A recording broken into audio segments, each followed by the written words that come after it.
according to Luke, the 14th chapter.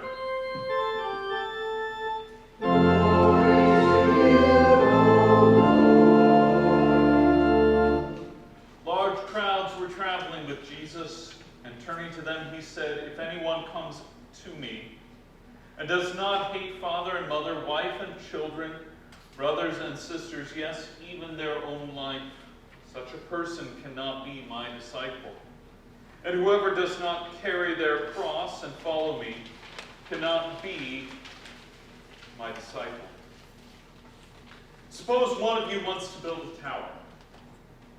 Won't you first sit down and estimate the cost to see if you have enough money to complete it? For if you lay the foundation and are not able to finish it, everyone who sees it will ridicule you, saying, "This person began to build and wasn't able to finish."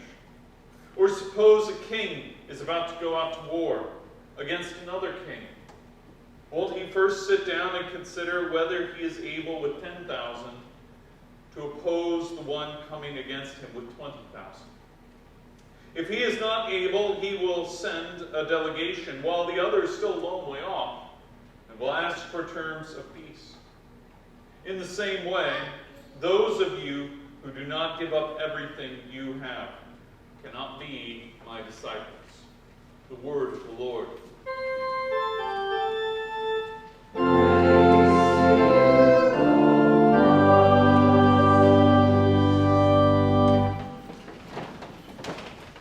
You may be seated.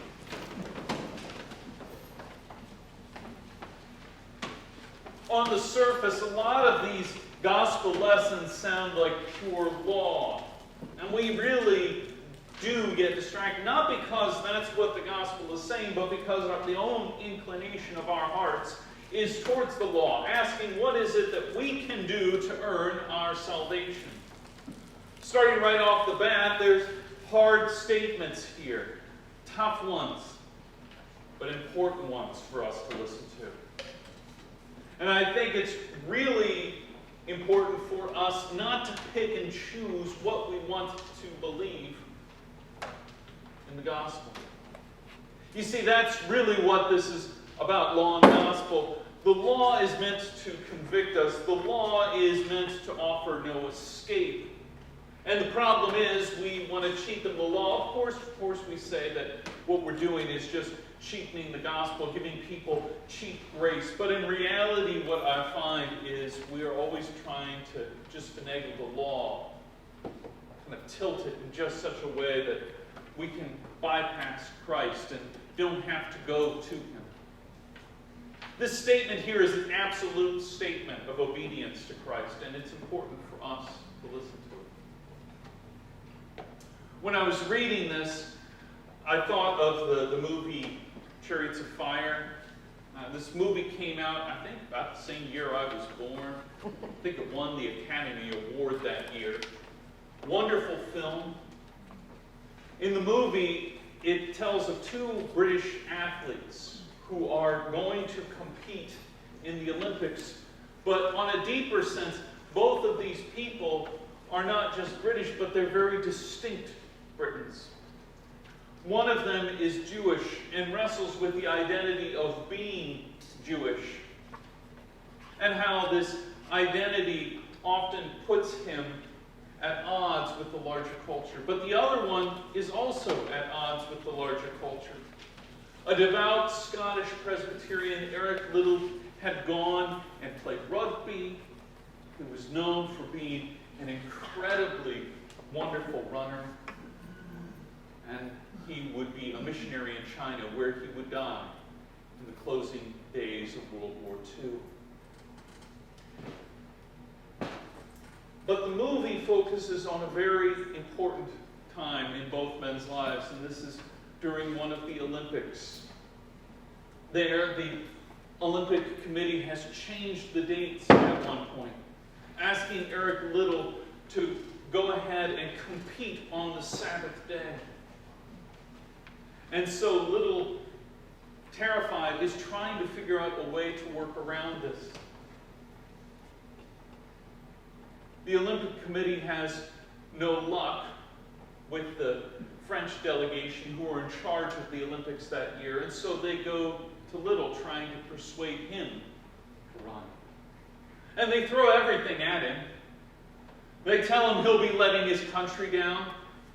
They tell him he will be dishonored. They tell him that he'll be letting his own teammates down, his family, if you were. But Little cannot change. His devotion to God is above all else. And it's interesting to see all of these old men gathered trying to persuade him to just go along with things, to do things the way things have always been done, and in fact, to think of king and country before thinking of his own faith, his own religion. I don't want to spoil too much, but a compromise is found. And as everyone breathes a sigh of relief, Little being able to take Sunday off by taking another race, and the other delegation being able to save face by having this runner compete, everyone realizes just how close it had been, but just how much Little's determination in life was a reflection of his devotion for his faith. The devotion of a young man contrasts with the complacency and moral apathy of these senior officials. In our reading today, Christ shakes his listeners, his own listeners, both then and today, from the same ambivalence.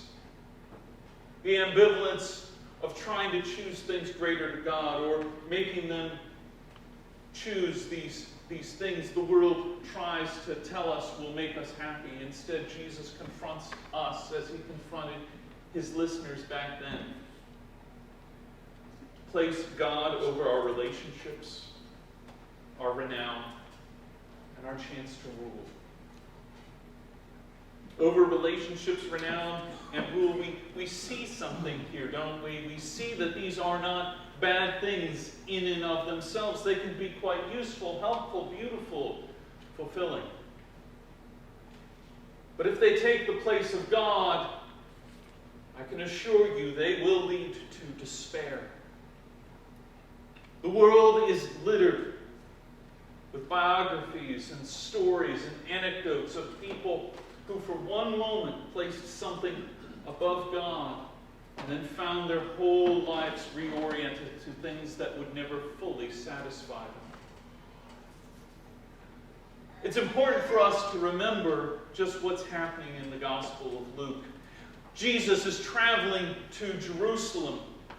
It's important for us to remember, we should remember, and this is the great unique thing, or one of the great unique things about Christianity, is the fact that God never asks us to do things he has not done himself. When Jesus asks us to put him above our own lives, he is not asking us to do something he has not done himself, and indeed has not done willingly. That is the whole point of the crucifixion.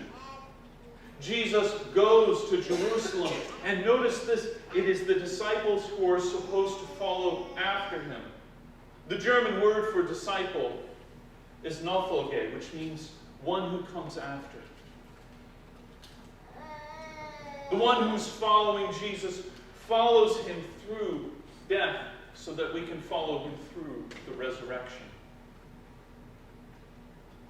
Jesus will never ask you to do something that he has not done himself. Jesus will never ask you to be someone other than who he is. And Jesus will never, never, never send you out on these missions without equipping you first with the Holy Spirit. This week's reading continues this journey, and it's interesting to watch, isn't it, as Luke's Jesus prepares his disciples for what's about to come. He gets them ready for it. This isn't a bunch of moral things, how to avoid problems, as Jesus confronts the problems of sin and death head on. This isn't a bunch of moral instructions about how to live a comfortable life. Jesus doesn't promise that either. Instead, Jesus tells us about the world to come. On the other side of sin and death is God's kingdom. Now, Jesus has been previously addressing the religious leaders. Now he turns to face the crowd, the great crowd, the akoloi poloi, this great crowd that gathers around him. They have been following him, and they've been following him with their own hopes. Let's pause there and ask ourselves about this, because this is the hinge upon which this verse faces. We all do this, don't we? We all think that Jesus, if we just add a little bit of Jesus to our lives, it might make it a little bit sweeter. Jesus does not want to be the icing on the cake. He is the whole cake, as it were. Jesus does not want to just be some accessory that we put on and take off when it's convenient, but to be the armor which we wear to protect us against sin and death and the devil. That is what is being set up right here at the outset. They've been following him in hopes of adding his wonderful sayings to their own personal philosophies. Maybe they can work in a few anecdotes, a few stories into the things they already believe will make them happy. Jesus turns around and confronts them with the reality of the kingdom. He lays out 3 areas in life we often keep off the bargaining table when we're talking to God.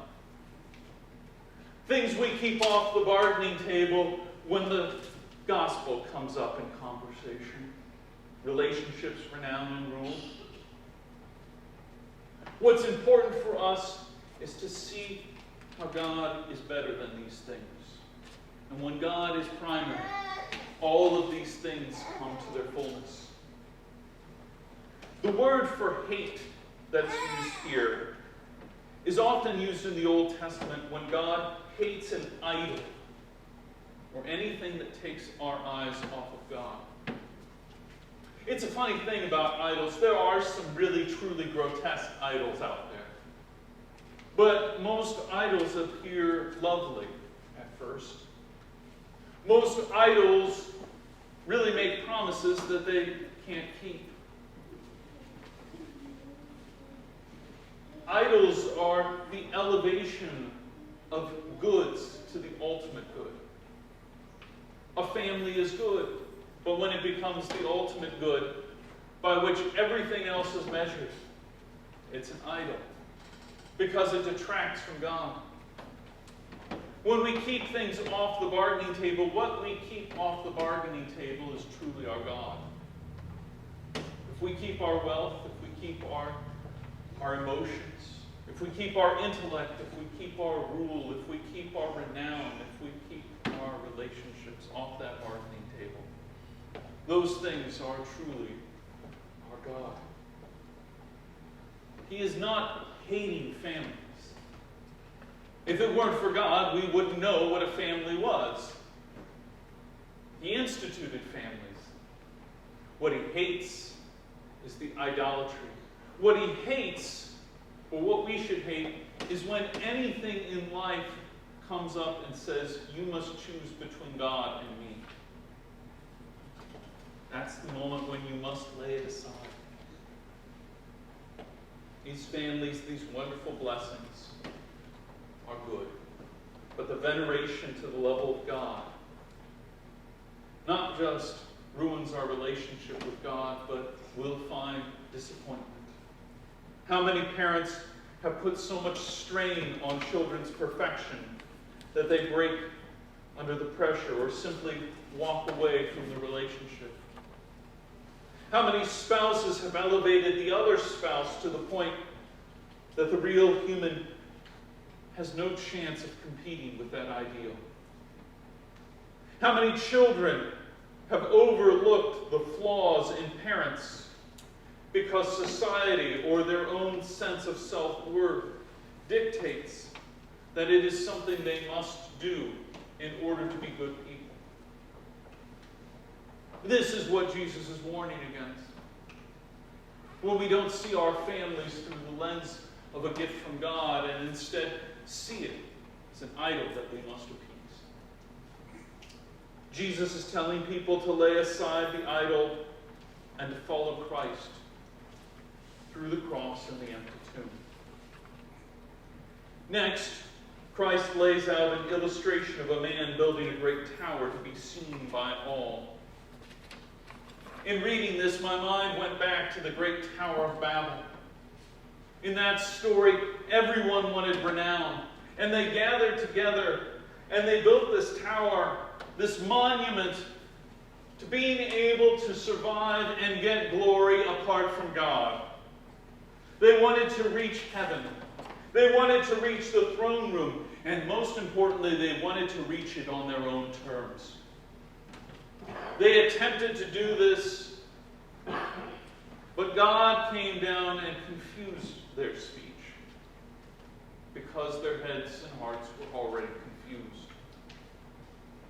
They thought that they could attain God's presence, God's affection, God's love by their own power. In building this tower for their own glory, their own monument, they were embarrassed. And the tower was left unfinished.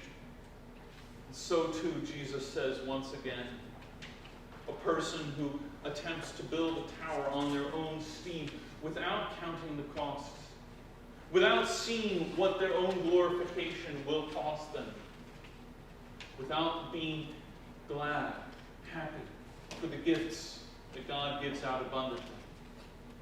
This person will live a life not just of disappointment, but also find the one thing that his heart fears the most: ridicule. He will become a laughingstock where once he wanted to be admired. This man, so consumed with his own vanity, does not realize his funds will be depleted and looks foolish to everyone. Without placing God at the center, whenever we look or seek to glorify ourselves, we will always end up looking foolish. We all know people that start out with high hopes about being celebrities, or take up a new hobby thinking that with this they will finally get the respect that they so crave. Only to abandon it.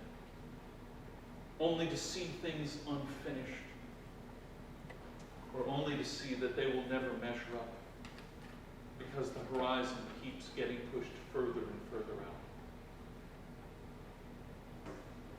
Alongside this is the belief that one can have dominion and will have dominion over some other person or some other task.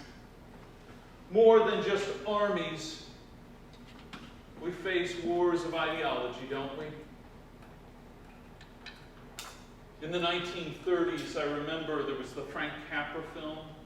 Oh, I didn't even have this written down, but I remember there was the Frank Capra film, You Can't Take It With You. And this father sits down the people and says, you know, the problem with this world is that when we have a problem, we grab an ism. And it can be anything. It can be capitalism or communism. It can be totalitarianism. It can be anything. We grab an ism thinking it will save us. Well, we lived through those periods and we found out that the ultimate thing is war. But how many people have lost their souls fighting for a war, fighting for some great cause or against some other cause? There are so many things to fight nowadays, not just people, but things. In today's world, the biggest enemies are against the dehumanizing issues that we face. Issues like human enslavement or poverty, the lack of water, and food. All of these things are worth fighting, but how many people lose their souls in fighting these battles? Or the method becomes more important than the fight itself.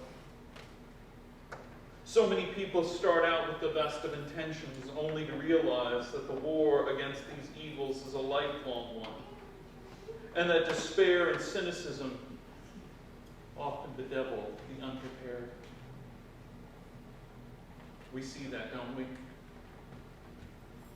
It is good to fight against evil, to live one's life against the darkness in this world. But living and fighting against the darkness in the world unprepared, not seeing the hope of the kingdom, will lead to cynicism and despair. And pretty soon, even though you may be fighting for the best of intentions, you will find sadness at the end. Jesus' warnings, therefore, are not against doing good, but rather in attempting to do good apart from Him. God does not want us to hate our relationships or renown or just rules, but just to hate these images when they hold themselves as a choice against God. To hate the things when God is not present. To hate the things when God is not in first place. Eric Liddell once said, "I believe God made me for a purpose. But He also made me fast. When I run, I feel His pleasure." Liddell knew that God gives us gifts, but placing the gift above the giver separates us from the joy of both the gift and the giver. Our love for givers should be so great that we hate the greatest gifts, that we should be willing to lay them aside if need be, if they try and take God's place. And if this lesson is hard for those of us gathered here in the church, how much harder still must it be for those in the world who have not heard the gospel message? It is unknown to the world, and it's unknown to many of our neighbors. But therefore, you and I have a task, don't we? Our job as Christians is to proclaim that we must lay aside the things that distract us from following Christ into His heavenly kingdom. The things we treasure most. And we must lay those aside and grasp the hand of the one who has reached down to lift us up. Only in proclaiming this does Jesus know we can find our peace. Amen.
Amen.